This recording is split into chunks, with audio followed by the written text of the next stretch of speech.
Estamos começando mais um programa Evidências, na busca constante por fatos que comprovem a veracidade histórica da Bíblia Sagrada. Você certamente já ouviu falar na palavra etnia, não é mesmo?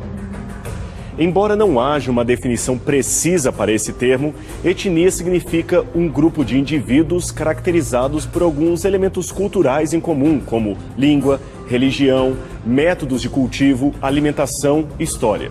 Alguns pensam que não há necessidade de o grupo pertencer a uma mesma nacionalidade ou possuir semelhança genética para ser considerado membro de uma mesma etnia. O fato é que a etnia é, curiosamente, aquilo que une e, ao mesmo tempo, distingue os seres humanos. Mas, atenção, etnia não deve ser confundida com raça. Todos somos membros da raça humana, e essa raça humana é que se encontra dividida por um grupo tão grande de étnicos que fica até difícil contabilizá-los precisamente. Com um cômputo de mais de 7 bilhões de pessoas no planeta, as diferenças, é claro, vão se acentuando à medida que cresce a população mundial. Só para você ter uma noção, no início do século XX havia apenas 57 nações reconhecidas no mundo. Mas hoje, a Organização das Nações Unidas fala de 191 países, a maioria deles, é claro, fundada apenas após a Primeira Guerra Mundial. No programa de hoje, vamos falar de um grupo étnico que tem ligação direta com o livro base de nossas apresentações, que é a Bíblia Sagrada. E este povo não poderia ser outro senão os judeus.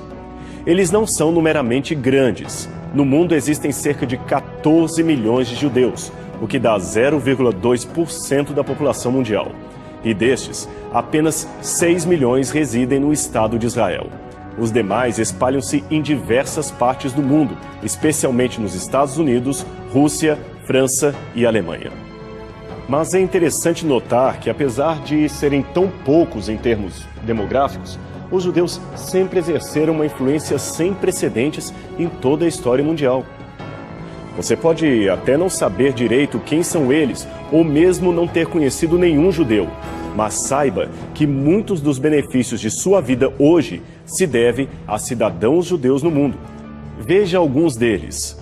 Albert Einstein, o mais famoso cientista do século XX, que propôs a intrigante teoria da relatividade e a famosa equação E é igual a mc². Einstein lançou os fundamentos da física moderna e impactou o mundo em praticamente todas as ideias que surgiram no século XX, desde a teoria quântica até a energia nuclear e a bomba atômica. Karl Marx, um judeu alemão que era filósofo, economista e que revolucionou o mundo escrevendo com a ajuda de Engels o Manifesto Comunista e o Capital, duas obras que influenciaram tremendamente o socialismo e as ciências sociais. Muitos teóricos consideram Marx o pai da história da sociologia e também da economia moderna. A seguir temos Sigmund Freud, o pai da psicanálise e da psiquiatria. Este judeu da Áustria foi o primeiro a teorizar sobre os sintomas de pacientes com histeria, fazendo importantes equiparações entre as crises na fase adulta e os traumas adquiridos ainda na infância. E muitos dos seus conceitos são usados até hoje pela psicologia e pelos estudiosos da mente humana. Esses que eu citei, é claro, são apenas os mais famosos, mas a lista de judeus que influenciaram o mundo é muito, muito maior. Temos ainda Jonas Salk e Albert Sabin, os respectivos criador e aperfeiçoador da vacina contra a poliomielite. Abraham Jacob, o pai da pediatria moderna. Casimir Funk, o descobridor das vitaminas, e Abraham Waxman, pioneiro do desenvolvimento dos antibióticos. E olha que estes são apenas uns pouquíssimos exemplos de judeus influentes. Se fôssemos fazer uma lista exaustiva, gastaríamos um programa inteiro só citando o nome de judeus que influenciaram na história. Veja, só no campo do Prêmio Nobel, os judeus já levaram 33 Nobéis de Química, 29 de Economia, 13 de Literatura, 50 de Física, 53 de Medicina e 9 Prêmios Nobel da Paz. Só para fechar os exemplos, saiba que até a calça jeans que você veste foi criação de um judeu chamado Levi Strauss. Agora, é interessante notar que, apesar de tão influente, a cultura judaica é uma ilustre desconhecida para a maioria dos cristãos que descendem espiritualmente deste grupo étnico em particular. Afinal de contas, esta lista não seria completa sem a menção óbvia de Jesus de Nazaré, o fundador do cristianismo, que também era judeu. Por isso, creio ser importante gastarmos um tempo conhecendo melhor este povo, como eles surgiram, quais eram as suas crenças, seus costumes, o que eles pensavam e pensam a respeito de Jesus. Indo, portanto, direto ao início da história, podemos dizer que os judeus seriam descendentes de outro grupo maior chamado semitas, e que hoje abarca outras etnias além dos próprios israelenses. De acordo com a Bíblia Sagrada, Noé, o sobrevivente do dilúvio, tinha 3 filhos que se tornaram ancestrais dos novos agrupamentos étnicos do mundo. Eles se chamavam Cão, ou Cam, Sem e Jafé. Os camitas, descendentes de Cão, habitaram a parte que hoje é a África e a Ásia. Os jafetitas, filhos de Jafé, foram os primeiros a migrarem para o Vale do Indo e de lá para a Europa. E, finalmente, os semitas, descendentes de Sem, residiram principalmente na parte norte e setentrional da Ásia. Outros territórios, como as Américas e a Oceania, é claro, só foram habitados posteriormente por grupos migratórios que lá fixaram a sua residência. Devido às diversas migrações, não podemos falar de um grupo étnico homogêneo. Em virtude disso, muitas línguas e dialetos surgiram desse grupo que, por causa de Sem, receberam o nome de família semítica ou semitas. Entre os idiomas originários dos semitas estariam importantes línguas como acadiano, ugarítico, fenício, hebraico, aramaico, árabe, etíope, egípcio, copta, guanche, assírio e caldeu. Os semitas, ou como dissemos, os descendentes de Sem, se multiplicaram com muita rapidez e se assentaram primeiramente no sul da Mesopotâmia, onde seria o território do moderno Iraque. Aquela era uma área muito rica para o plantio e por isso mesmo foi chamada de crescente fértil pelos historiadores em geral. Então grupos semitas resolveram se assentar ali, trocando a antiga vida nômade pela residência fixa. Lá eles criaram canais de irrigação e aperfeiçoaram a agricultura, formando em redor os primeiros assentamentos urbanos. Vilas foram então formadas a partir do clã dos fundadores e, com o crescimento da população, veio o comércio, a escrita, a domesticação de animais e, finalmente, o surgimento das primeiras cidades, que se transformaram em civilizações cada vez mais poderosas. Entre estas estavam a cidade de Uruk, Lagash, Larsa, Eridu e a grande Ur dos Caldeus, onde viveu um homem chamado Abraão. Com Abraão inicia-se o que chamamos de a história do povo hebreu e, por que não dizer, com ele inicia-se o próprio povo hebreu. Afinal de contas, Abraão é considerado por muitos rabinos o primeiro hebreu, pois com ele inicia-se a linhagem espiritual e doutrinária daquele povo, e isto há pelo menos 4.000 anos. Falando em hebreu, este é um termo cuja origem etimológica se perdeu com o tempo.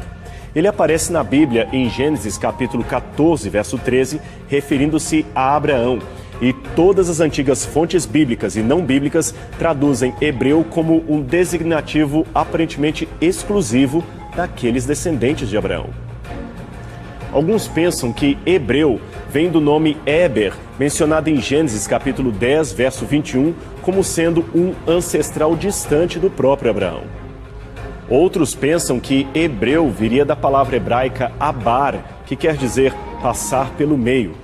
Isto seria um indicativo de como Deus mandou Abraão cortar animais em sinal de sua aliança com o próprio Deus. Aliás, o fogo do Senhor passou por meio das entranhas sacrificadas. Uma outra comparação muito controvertida entre os acadêmicos entende que hebreus viria de Apiros ou Abiros, um grupo errante, sem pátria e desprezado que aparece em muitos textos do Antigo Oriente Médio. Pois bem, como dissemos, a história dos hebreus começa com a história de Abraão. De acordo com a Bíblia, por ordem divina, Abraão peregrinou desde Ur até Canaã via Harã. Este fato aparece em Gênesis capítulo 11, verso 31. E em termos históricos e arqueológicos, podemos confirmar a existência dessas cidades mencionadas na trajetória do patriarca? Sim, podemos, graças a este homem de chapéu à direita da foto, chamado Sir Leonard Woolley. Suas escavações arqueológicas a partir de 1922 revelaram ao mundo o alto nível de civilização deste grande centro chamado Ur e que na época era a capital dos Sumérios. Essas escavações da expedição anglo-americana na antiga Ur comprovaram que aquela cidade mencionada na Bíblia não somente existiu, como era uma das maiores metrópoles da ocasião, com uma população oscilando entre 65 mil e 100 mil habitantes, um número muito expressivo para a ocasião. Depois também houve trabalhos arqueológicos em Harã e nas terras cananitas. Nesta trajetória, o nome de Abraão foi ainda encontrado em recibos cuneiformes como este. Não podemos, é claro, dizer com certeza que este Abraão mencionado nos recibos seria o mesmo Abraão da Bíblia, mas certamente isso nos mostra que o seu nome era comum naqueles tempos e que a sua peregrinação começou por volta de 2000 a 1800 a.C., aproximadamente. Também devemos concluir que Abraão, antes de se tornar um nômade, fora criado numa cidade rica, uma das maiores do mundo antigo, e partiu dali para o seu novo destino, munido com o legado cultural de sua própria geração. Veja o testemunho do famoso arqueólogo Albright. Abraão, Isaque e Jacó não aparecem mais como figuras isoladas. Agora se movem mais livremente como figuras genuínas de sua época, que levam nomes comuns, se deslocam de um ponto a outro do mesmo território, visitam as mesmas cidades e praticam os mesmos costumes. Podemos afirmar que as narrativas patriarcais possuem um fundamental núcleo histórico. Assim, com a história de Abraão e os demais patriarcas, especialmente Isaque e Jacó, podemos dizer que Israel surgiu de um grupo de nômades do deserto, mas que se desenvolveu como povo na terra de Canaã. E por falar em Israel, de onde vem este nome? Vem do patriarca Jacó, um dos netos de Abraão. Desde a sua infância, Jacó foi retratado como filho predileto de Rebeca, a esposa de Isaque, e também era o rival de seu irmão gêmeo chamado Esaú. Para complicar a situação, Jacó ainda carregava a terrível fama de enganador de pessoas. Aliás, o seu nome em hebraico, Jacob, significa justamente isto, aquele que pega alguém pelo calcanhar, ou seja, aquele que engana. Essa fama se tornou mais e mais acentuada depois que ele enganou seu irmão para obter clandestinamente o direito de primogênito. O interessante, porém, é que a Bíblia, sem esconder o seu traço de caráter, o mostra como alguém que lutava com seus próprios defeitos e que almejava tornar-se um cidadão melhor, alguém de melhor caráter. Mas isto não foi assim tão simples, tão fácil. Jacó acabou caindo numa cilada emocional montada por sua própria mãe e pelas escolhas desastrosas que ele mesmo havia feito. Depois de enganar dramaticamente seu irmão e o próprio pai Jacó, ele teve de fugir para nunca mais voltar. Perdeu de uma só vez o lar, os amigos, o carinho do pai e da mãe, mas Deus tinha um plano especial para sua vida, para sua desastrada vida. Numa terrível noite de angústia, Jacó orou mais uma vez pedindo o perdão de Deus e a bênção, até ser encontrado pelo próprio anjo do Senhor. Diz a Bíblia que ele lutou com esse anjo até ao amanhecer do dia. Aquela, é claro, era uma batalha real, porém ao mesmo tempo representava a própria briga interna de Jacó para sentir-se perdoado por Deus, perdoado por seu pai e perdoado por seu irmão Esaú. Imagine só o fantasma da culpa rondando constantemente a sua mente e os seus sentimentos. Apesar de ficar com uma sequela permanente daquela batalha, pois Jacó passou a ser manco de uma perna, ele finalmente conseguiu o perdão e a paz de espírito que tanto almejava.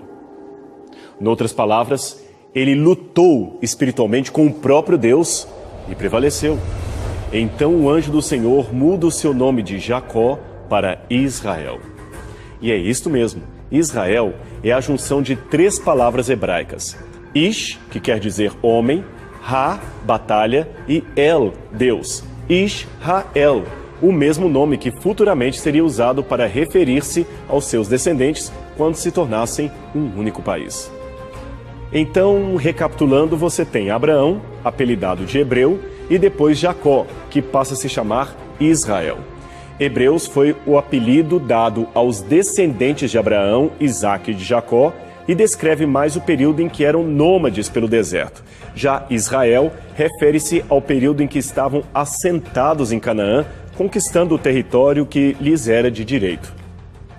Em termos arqueológicos, a mais antiga referência fora da Bíblia que temos ao povo de Israel, assim denominado, é esta. A estela comemorativa do faraó Merneptah, descoberta em 1906 e que hoje pode ser vista no Museu do Cairo, no Egito. Ela traz as vitórias de Merneptah ou Meremptah, filho de Ramsés II, que foi faraó do Egito no século 13 a.C. O texto, é claro, traz um tom bastante propagandístico e cita vários inimigos do Egito. Entre eles, aparece esse nome que a maior parte dos egiptólogos decifra como sendo povo de Israel. Segundo a Bíblia, Jacó teve 12 filhos, que foram Ruben, Judá, Benjamim, José, Efraim, Levi, Issacar, Zebulun, Dan, Naftali, Gade e Asser.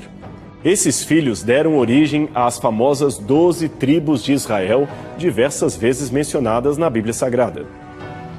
2 tribos em especial receberam os nomes dos 2 filhos de José, que fora trazido por seus irmãos e vendido como escravo para os ismaelitas. José, você sabe, acabou se tornando ministro do governo do Egito e somente anos mais tarde reencontrou seu pai e seus irmãos.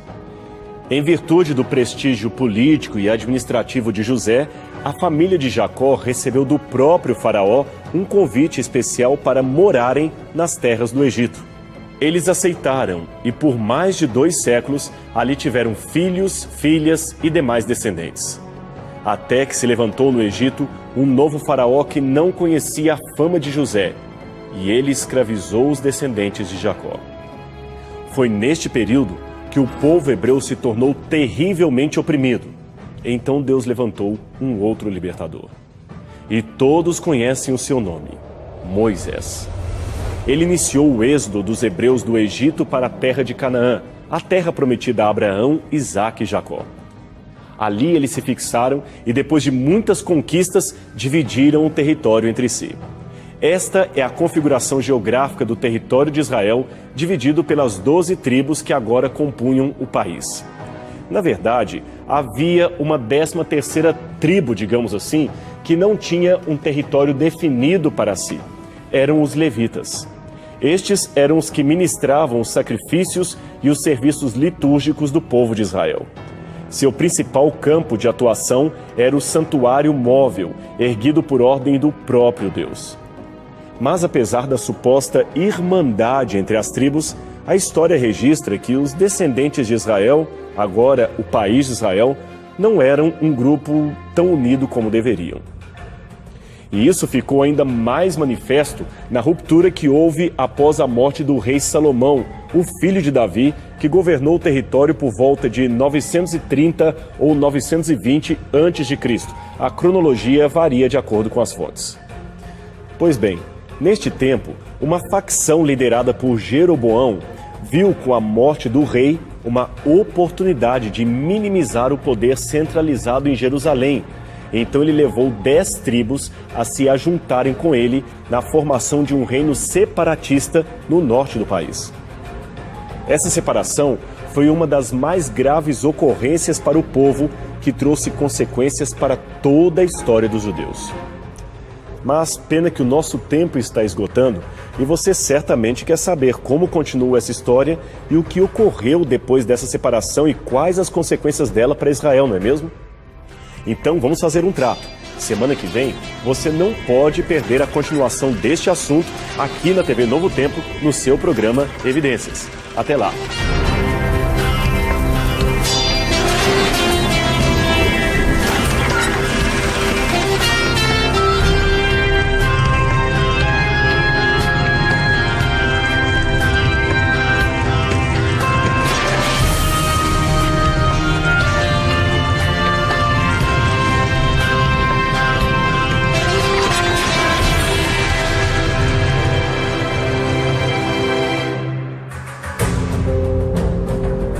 Está começando mais um programa Evidências, sempre em busca de fatos que comprovem a veracidade histórica da Bíblia Sagrada.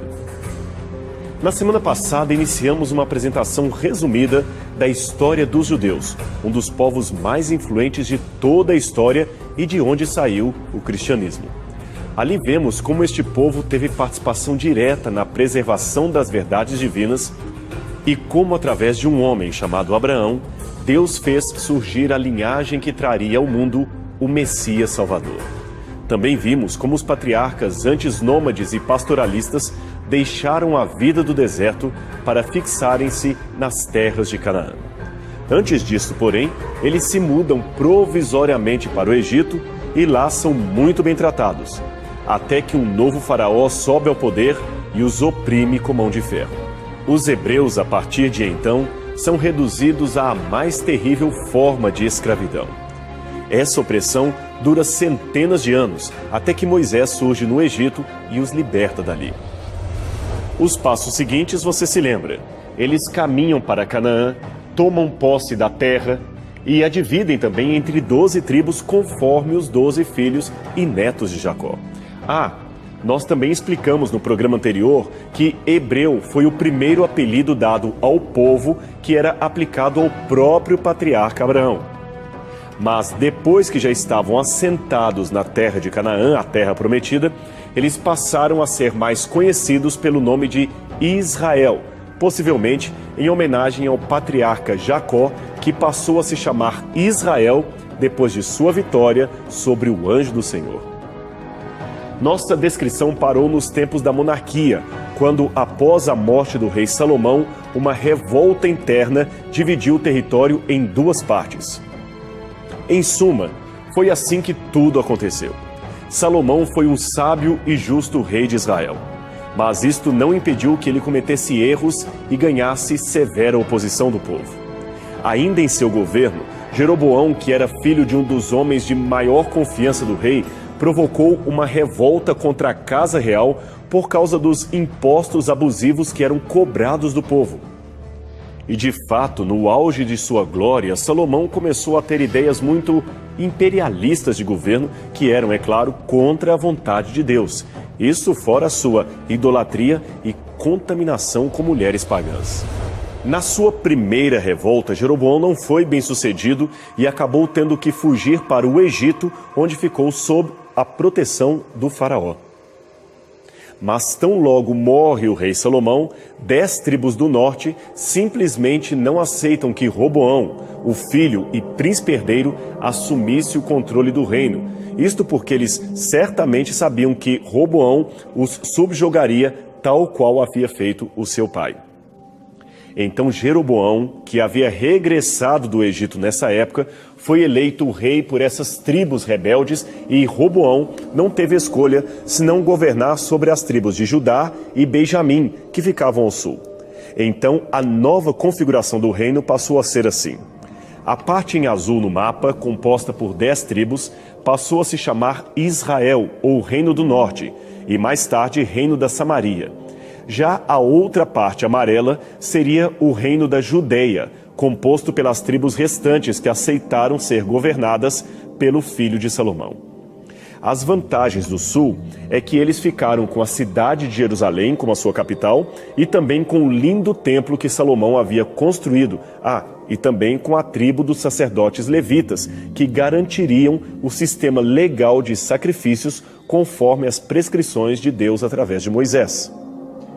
Já as 10 tribos do norte tinham como vantagem o fato de serem numericamente mais representativas e de possuírem a parte mais fértil do reino, inclusive as mais importantes fontes de água de todo o país.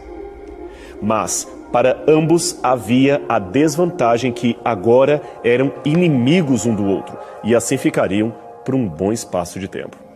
Jeroboão, empolgado com o poder, não perdeu tempo em proclamar a sua plataforma de governo. Ele escolheu a cidade de Siquém para a capital do seu novo reino e permaneceu ali por 5 anos aproximadamente.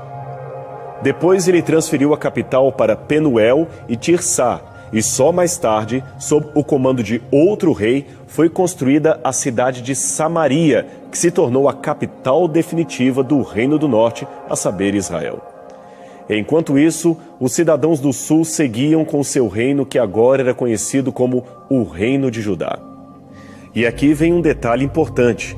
Você se lembra que dissemos que o Reino do Sul, o Reino de Judá, tinha a vantagem de ter em seu território Jerusalém e o grande templo do Senhor?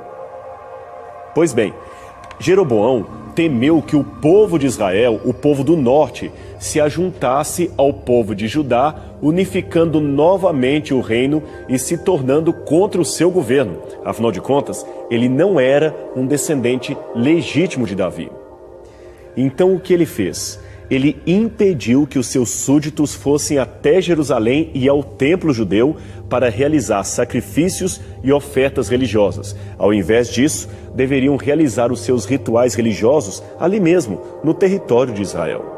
Para isso, Jeroboão mandou construir 2 santuários no norte, um na cidade de Dan, outro na cidade de Betel. Esses santuários, porém, eram completamente idólatras, contrários aos ensinamentos de Moisés. Semelhante aos rebeldes do deserto, ele fez 2 bezerros de ouro e incentivou o povo a se prostrar diante deles. Como se não bastasse, ele escolheu a seu bel prazer novas datas para o feriado religioso e constituiu sacerdotes particulares que não eram da tribo de Levi. De um modo geral, pode-se dizer que Israel sempre caracterizou-se por essa instabilidade política em todo o seu território. No curto espaço de 209 anos, houve 19 reis de diferentes dinastias que se sucederam com golpes de Estado, assassinatos, chacinas e traições. Enquanto isso, Judá também seguia tendo seus reis, alguns justos, outros nem tanto. Mas a situação ficou péssima mesmo quando Israel se aliou à Assíria para destruir Judá. E Judá, por sua vez, tornou-se vassala da Assíria para resistir aos ataques do norte. O resultado foi que em 722 a.C., os assírios varreram do mapa Israel, fazendo desaparecer a maior parte das 12 tribos. Aliás, a determinação de seu destino depois do ataque assírio é até hoje motivo de muito debate entre os acadêmicos, onde foram parar as tribos perdidas de Israel. Judá, por sua vez, continuou existindo, mas também foi atacada 117 anos depois, desta vez por Nabucodonosor, rei da Babilônia, que levou o povo em cativeiro, destruiu o templo e a própria cidade de Jerusalém. Eles não desapareceram como seus irmãos do norte, mas o trauma do cativeiro ficou por muito tempo marcado de modo indelével na memória do povo.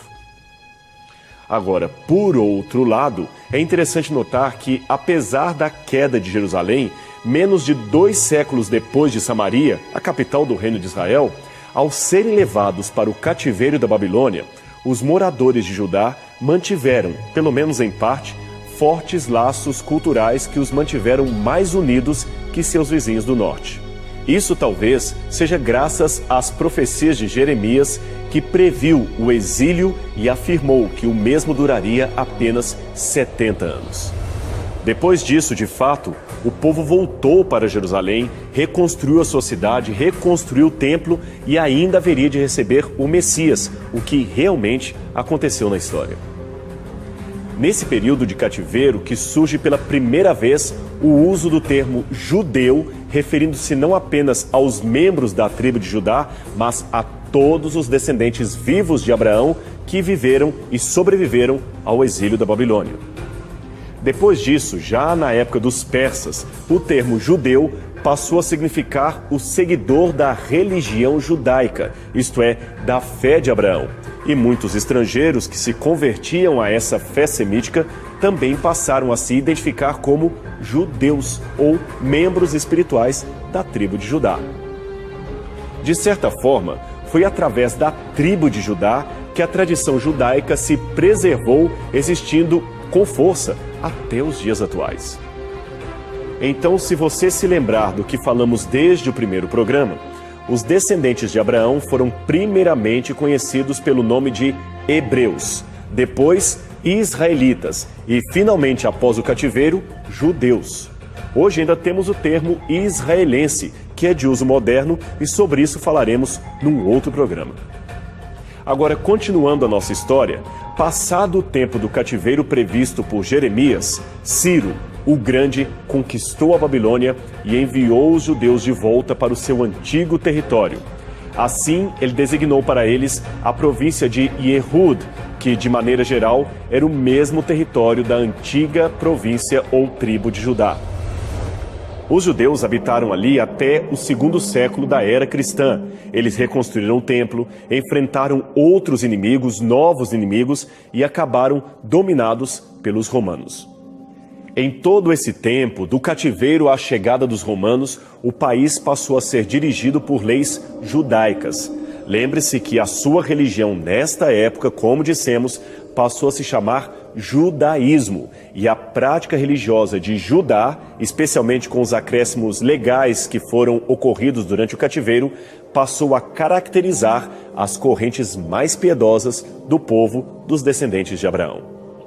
Foi nesse período do cativeiro e também depois dele que surgiram as sinagogas, o partido dos fariseus, os saduceus, os escribas da lei e outros elementos fortes da identidade judaica.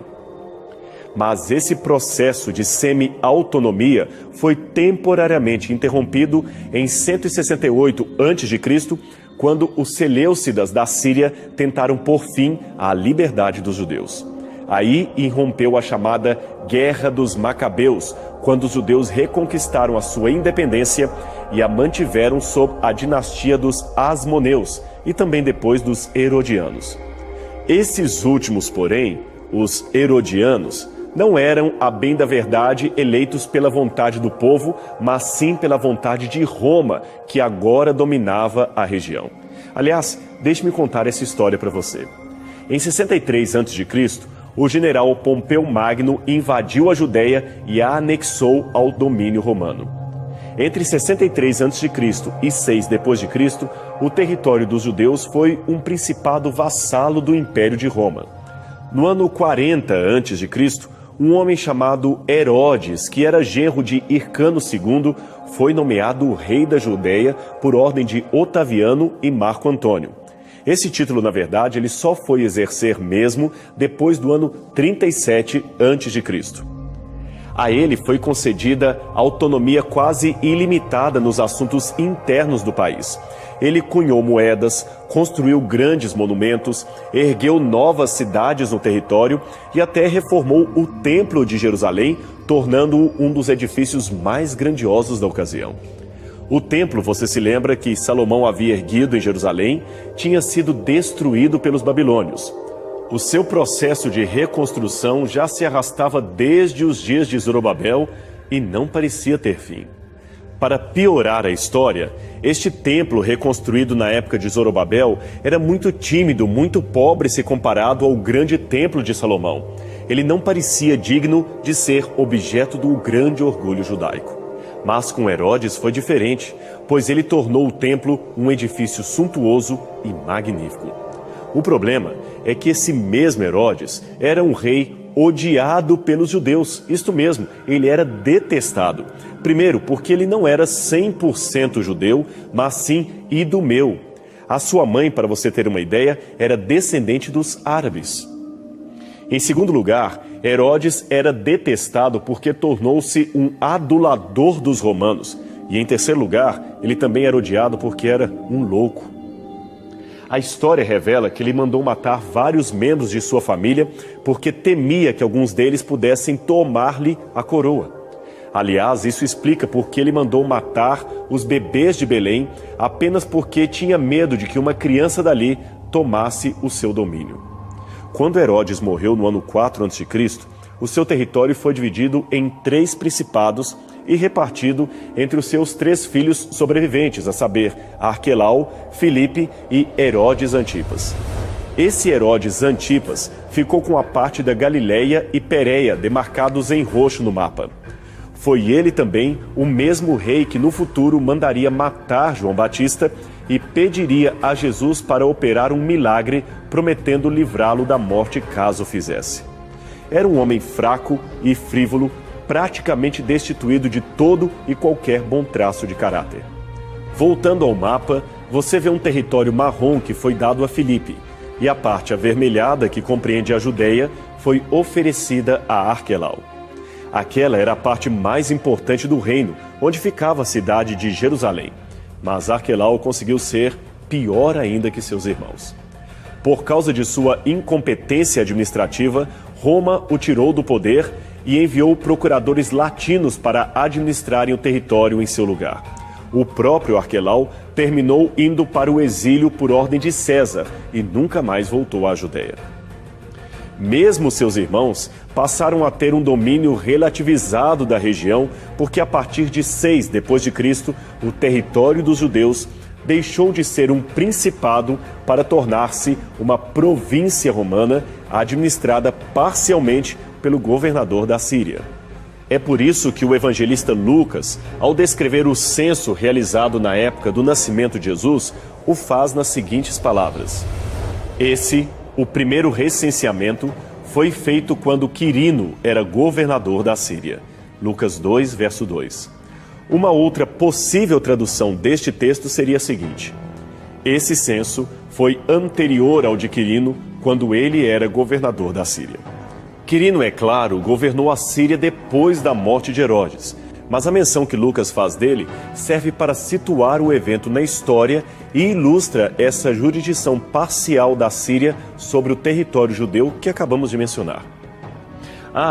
E com esse quadro em mente, creio que dá para você entender melhor por que Jesus, ao ser condenado, foi primeiramente levado para Pilatos e não para Herodes.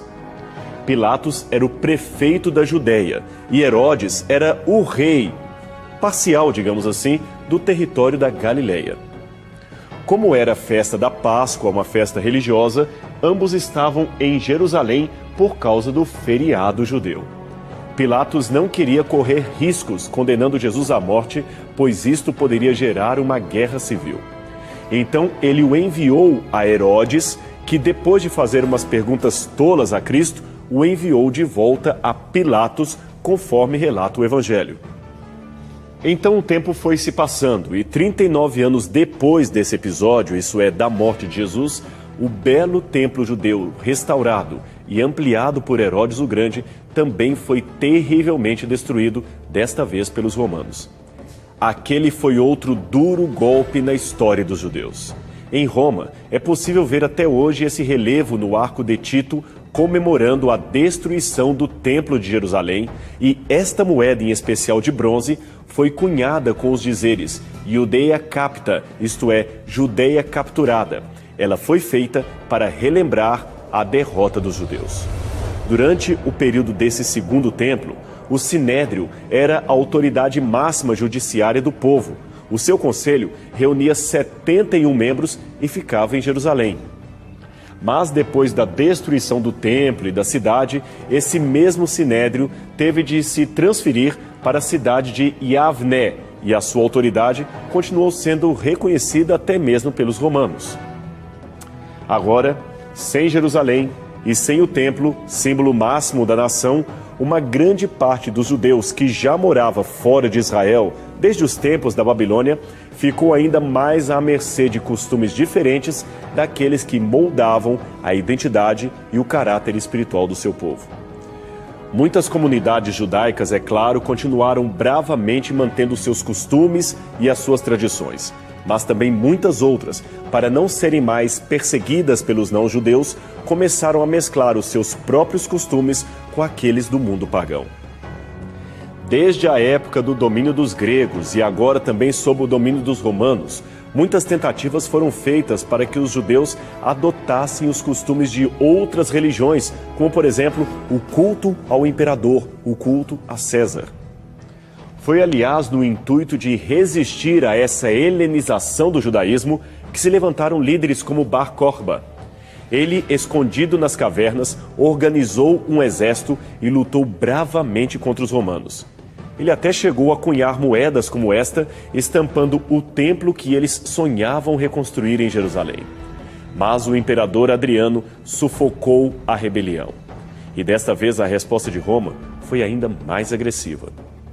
Adriano expulsou praticamente todos os judeus que pôde da região de Israel e sobre as ruínas da cidade de Jerusalém mandou construir no mesmo lugar do antigo templo um santuário para Júpiter. Isto foi entre os anos 132 e 135 depois de Cristo. A própria cidade de Jerusalém foi então batizada com o nome pagão de Aelia Capitolina, e por muito tempo os judeus foram proibidos até mesmo de chegarem nas proximidades de sua antiga capital. Adriano mandou que toda uma guarnição de soldados romanos, a 10ª Legião, fosse para a cidade apenas para assegurar que os judeus não chegassem nem perto de seu perímetro urbano, ou do que sobrou dele. E como se não bastasse, o imperador ainda rebatizou a antiga terra de Canaã, a terra dos judeus, com o nome de Palestina. E Palestina é uma latinização do nome Terra dos Filisteus. O título, é claro, era uma provocação dos romanos. Foi, portanto, somente a partir daí que a região passou a se chamar Palestina. Logo, nunca houve o que alguns chamam de Palestina dos tempos de Jesus, pois a região simplesmente não tinha esse nome. Demoraria ainda muito tempo para que os judeus pudessem voltar para sua terra e recriar o seu país, o seu Estado, o Estado de Israel. Mas o nosso tempo novamente está acabando e esta é uma parte da história que vamos ter de deixar para a semana que vem. Portanto, você quer saber como continua essa história dos judeus e como foi criado o Estado de Israel, a convivência nem sempre pacífica com os palestinos? Não perca a continuação aqui no programa Evidências, na sua TV Novo Tempo, o canal da Esperança.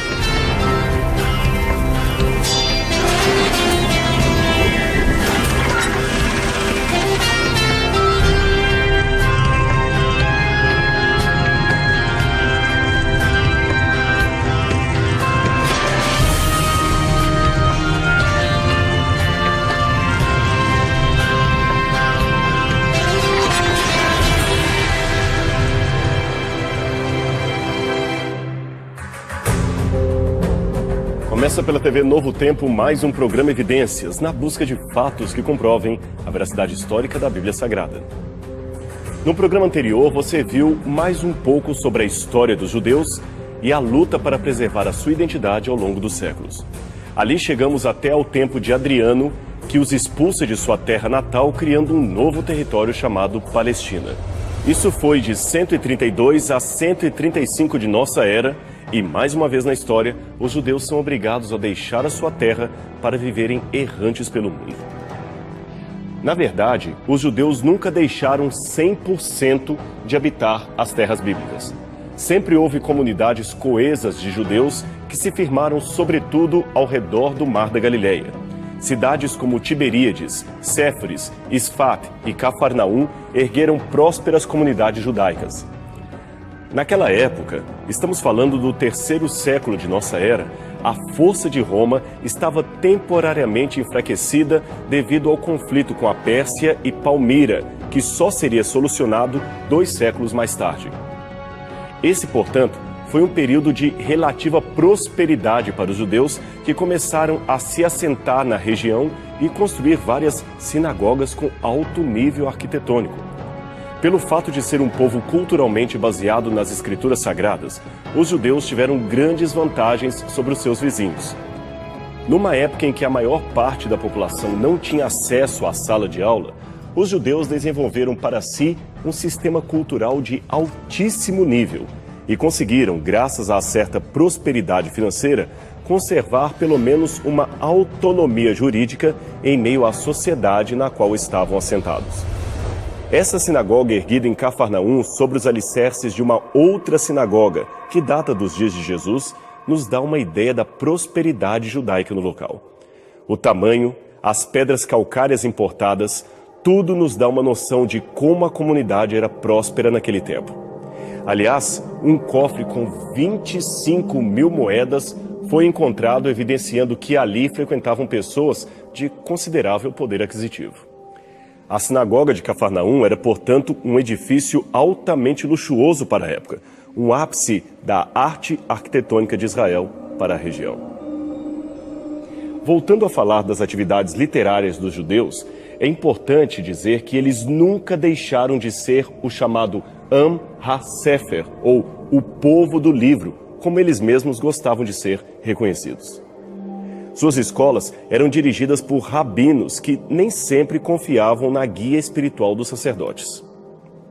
Os sacerdotes eram representados nesta época pelos saduceus, que tinham uma religiosidade bastante liberal em termos de adesão aos costumes gregos contrários à tradição judaica.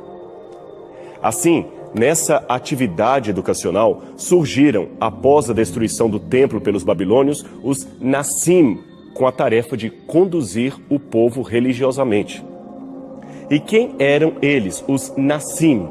Eles eram herdeiros diretos de Davi e descendentes de Jeoaquim, que foi levado prisioneiro para a Babilônia. Eles acabaram se tornando os chefes supremos do Sinédrio, que funcionava como um tribunal de pequenas causas, um tribunal de questões judaicas. Jesus, quando condenado, foi primeiramente colocado diante do Sinédrio, onde anciãos do povo, os Nassim, o interrogaram. Esse Sinédrio, é claro, teve disputas sérias com o cristianismo e também com Roma. Tanto é que, em 429 de nossa era, o imperador Teodósio priva os judeus de qualquer autoridade jurídica interna, de recolher impostos e de possuir grandes extensões de terra. Mas, a despeito disso, a atividade literária dos judeus nunca diminuiu. Já pelo V século, adentrando a Idade Média no Ocidente, eles completaram o famoso tratado chamado o Talmud Palestinense. O Talmud era um tratado que reunia principalmente discussões rabínicas acerca da lei, das tradições, dos costumes, histórias e lendas do povo judeu. E muitas outras obras também foram escritas ou terminadas, e entre elas estava, por exemplo, o Midrash Rabbah, o livro dos comentários bíblicos, e o Midrash Tarhumá, uma coletânea de homilias e ensinamentos acerca da guarda do sábado, o dia do Senhor, de acordo com as escrituras hebraicas. Mas, em pouco tempo, terminou o período de paz do judaísmo. Primeiro vieram as perseguições do Império e também do cristianismo, que a essa altura já era a principal religião de Roma. Depois veio a perseguição dos califas, representando o islamismo, embora num momento ou outro esses grupos também ofereceram aos judeus um acordo de paz. Um exemplo é o do imperador bizantino Heráclius, que em 629 assinou um pacto de proteção aos judeus, mas depois acabou rechaçando o próprio pacto por pressão da Igreja Católica. Aí, os judeus que voltaram a morar em Jerusalém foram novamente expulsos, até que a chegada do califa Omar trouxe certo alívio a eles, que passaram a ter, deste novo conquistador, a autorização para continuarem vivendo em terras árabes, como a região era então chamada nesta altura. Mas isto também foi por pouco tempo. Os primeiros califas seguidores de Maomé subjugaram impiedosamente os judeus que viviam na região da Arábia. Muitos deles foram mortos, expulsos ou obrigados a se converter ao islamismo, e em pouco tempo essa política também atingiu a cidade de Jerusalém. É que Jerusalém ora estava sob o controle dos muçulmanos, ora sob o controle dos cristãos que invadiram várias vezes o território durante as cruzadas, enfim, era uma ciranda política na região. Como você pôde notar, a realidade dos judeus na chamada Terra Santa era muito instável. Ora eram expulsos, ora eram tolerados e, em alguns momentos, até exaltados. Veja, por exemplo, no século VII, os judeus que moravam na Galileia foram proibidos de ocupar cargos públicos. Além de não pegarem armas, eles também eram proibidos de andar a cavalo ou até mesmo falar de religião em público, embora em casa eles podiam fazer os seus ritos religiosos. Agora veja mais esta. Uma carta deste mesmo período foi encontrada pelos arqueólogos. Nesta carta diz que 70 famílias de Tiberíades estavam tendo uma autorização especial para serem nomeadas guardiães do templo monte que estava em Jerusalém, devido à ajuda que elas forneceram à tropa dos conquistadores. O Templo Monte, só para que você saiba, é o local do antigo templo judeu que, naquele tempo, era ocupado pelo Domo da Rocha, um dos mais importantes santuários muçulmanos do mundo inteiro. Junto com isso, veio também a autorização para erguerem sinagogas em Hebron, Eilat e outras comunidades. Enquanto isso, a situação dos judeus que viviam na Europa também não era nada fácil. É o caso, por exemplo, da Inquisição Espanhola, iniciada no século XV. Embora este seja um assunto bastante controverso entre os historiadores, pois há os que revelam os horrores desse período e os que querem amenizar a situação chamando a Inquisição de um mito, podemos, grosso modo, dizer que, como resultado da reconquista da Espanha, que por muito tempo ficou nas mãos de árabes muçulmanos, os novos conquistadores espanhóis iniciaram uma política de conversão forçada de judeus e muçulmanos ao cristianismo. Os que não aceitassem, é claro, ser convertidos à força, seriam mortos. Então, pouco tempo depois, os reis Fernando e Isabel de Aragão resolveram investigar e punir judeus convertidos que continuavam praticando a sua religião às escondidas. Para isto, contrataram o temível Tomás de Torquemada, frade dominicano perito em investigação religiosa e tortura.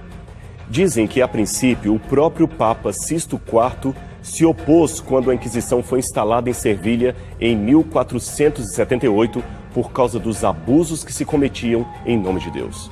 Mas o rei Fernando obrigou o bispo de Roma a não se meter, dizendo que, se o fizesse, a Santa Sé e o Vaticano perderiam o apoio político e militar do governo da Espanha, que, diga-se de passagem, era a maior potência da ocasião. Por isso, o Papa se calou. E, usando especialistas da própria igreja, o rei Fernando procurou fazer uma espécie de limpeza étnica contra descendentes de judeus convertidos que moravam em terras espanholas. Foram muitos os que compareceram perante o tribunal da Inquisição. Alguns até eram padres, eles também foram denunciados. Outros eram gente comum, a maioria apenas condenados por praticar o judaísmo. Mas havia outros ainda levados perante o juiz por supostamente praticar bruxaria ou possuir um livro do Alcorão. É difícil falar em números absolutos, mas entre os anos 1486 e 1492, 25 autos de fé ocorreram em Toledo e mais 464 entre 1481 e 1826. No total, mais de 13 mil conversos judeus foram julgados entre 1480 e 1492. Somente em Sevilha, a Inquisição executou cerca de 4 mil judeus num único processo. Já pensou o que isso significa? Vejam dos escudos que os inquisidores levavam com muito orgulho na hora de buscar os judeus convertidos. Ele traz uma cruz ladeada por uma espada, símbolo do castigo aos hereges, e pelo ramo de oliveira, símbolo de reconciliação aos que se retratarem.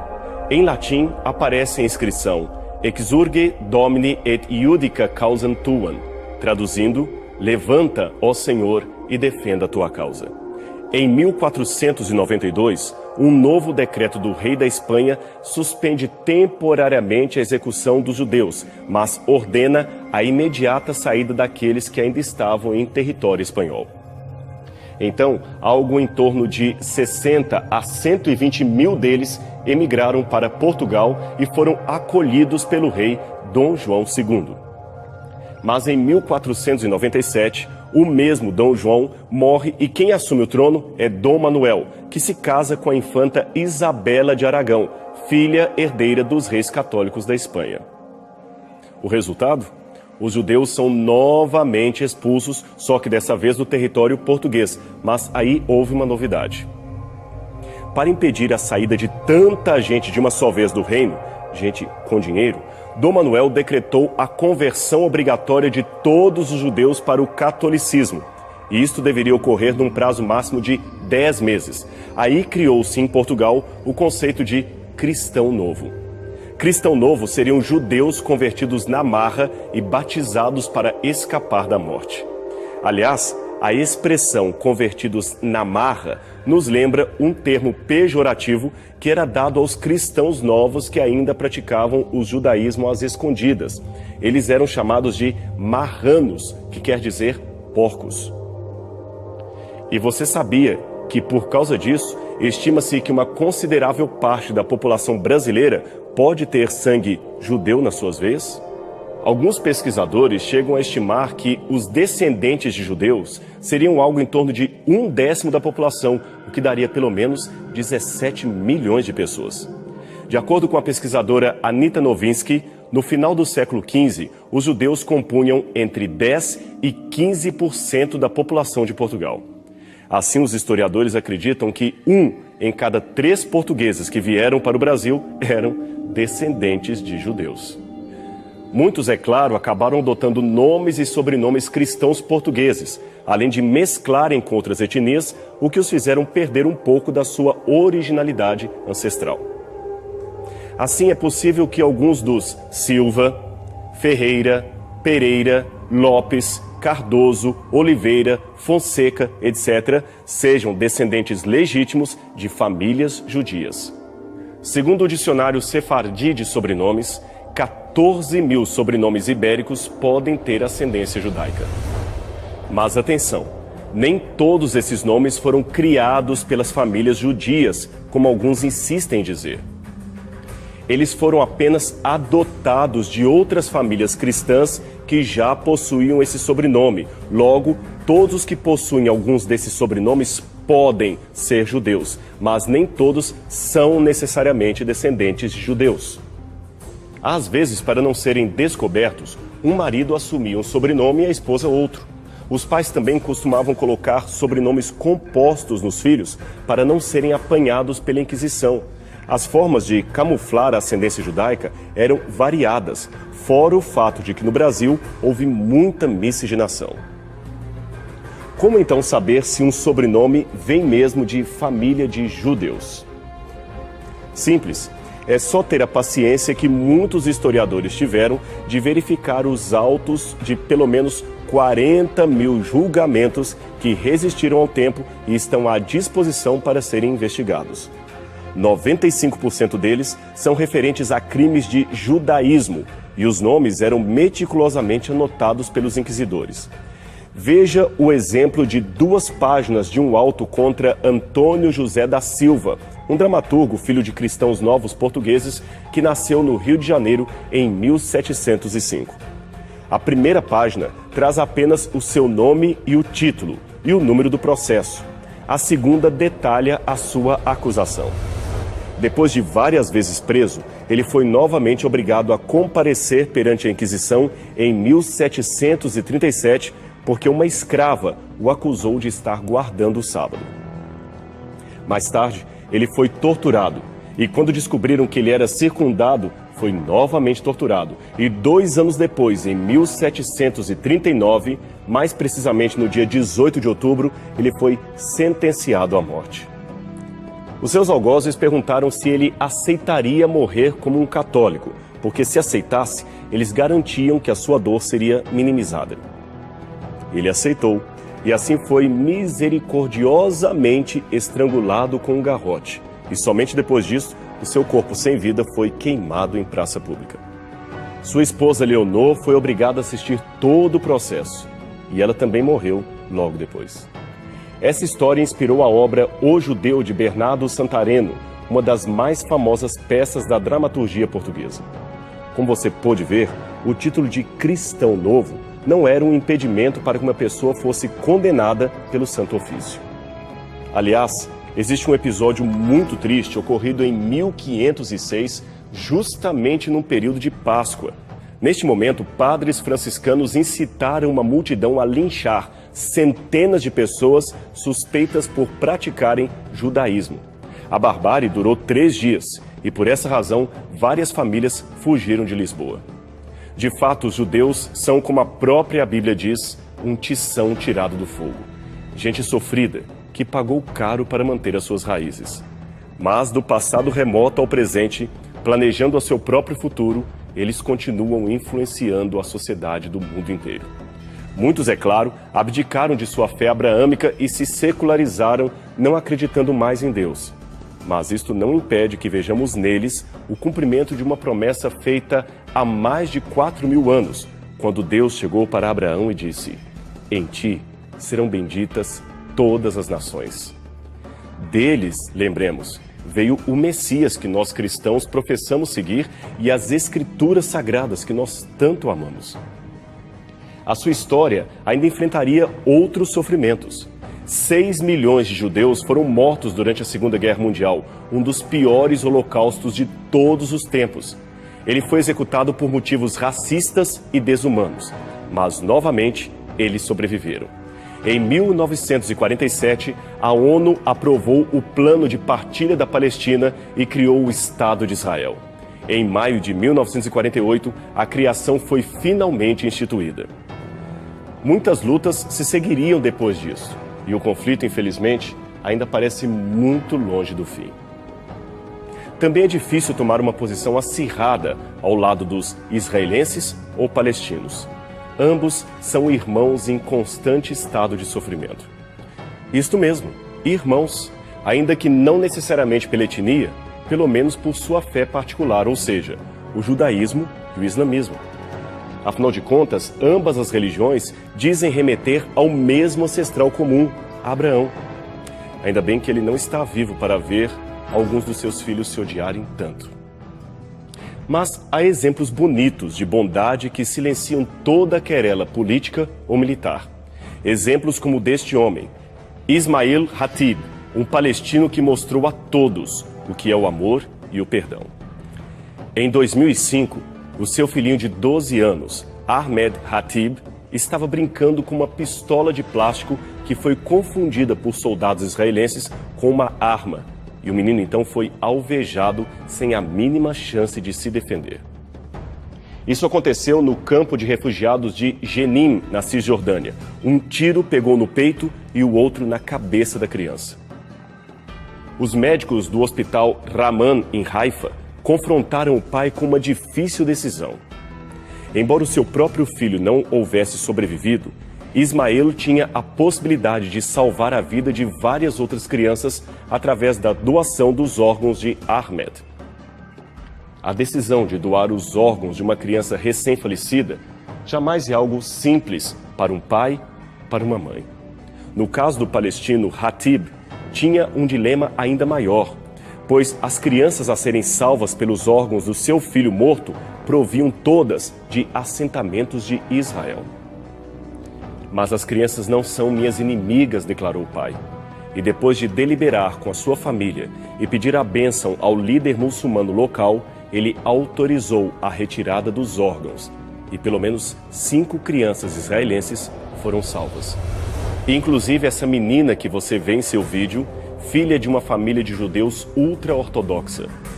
O pai desta menina definiu o gesto de seu inimigo político como um verdadeiro ato de amor que traz a cura através da fraternidade e não do ódio. Hoje, Hatib dirige uma ONG para ajudar crianças do assentamento de Jenin. E o que eu, como cristão, posso dizer de um ato como este? Eu sei que muitos amigos judeus e muçulmanos que assistem esse programa não aceitam a Jesus como Messias, muito menos como o Filho de Deus. Eu respeito a posição deles, mas algo dentro de mim, baseado em seu comportamento de amor, me faz pensar que, ainda que eles não creiam em Jesus, Jesus acredita neles e aposta neles. Eu creio que não estaria ofendendo ninguém se disser que oro a Jesus para que um dia ele revele doutrinariamente a cada um deles. Mas em termos de comportamento ético, muitos demonstraram já conhecer, pelo menos por intuição, o mesmo evangelho que Jesus ensinou. Um evangelho que, aliás, vem da própria Tanakh, a escritura sagrada dos judeus, e que diz: devemos amar a Deus sobre todas as coisas e ao próximo como a nós mesmos. Eu não tenho a menor dúvida de que Jesus, o judeu, é o Messias, o Salvador do mundo inteiro, e eu não escondo o prazer de ser um discípulo dele. Mas eu tenho de ter a humildade cristã de reconhecer que ele mesmo disse ter ovelhas que não pertencem a este aprisco onde estou neste momento. A ele convém conduzi-las. Aí sim haverá um só rebanho e um só pastor. Mas até lá, eu espero ser alguém que convença não apenas com palavras, mas principalmente com atos de amor e fraternidade, que Deus ainda tem os seus representantes aqui neste planeta. E eu espero que esse também seja o desejo do seu coração. E a gente vai ficando por aqui. Mas semana que vem teremos um novo encontro na TV Novo Tempo para mais um programa Evidências. Até lá!